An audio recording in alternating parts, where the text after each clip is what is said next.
তো চলে আসছি পরের অঙ্কে, 20 নম্বর অঙ্কে।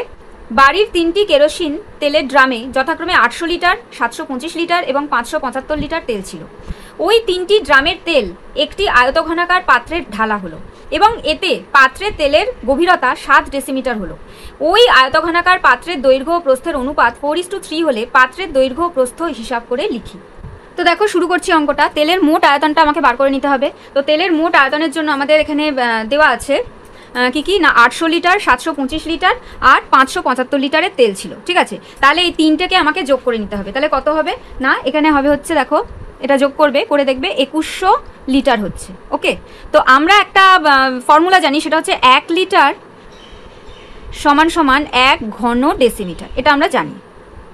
ওকে, তো এখান থেকে আমরা কি পাচ্ছি না 2100 লিটার, মানে এইটা 2100 লিটার সমান সমান 2100 ঘন ডেসিমিটার।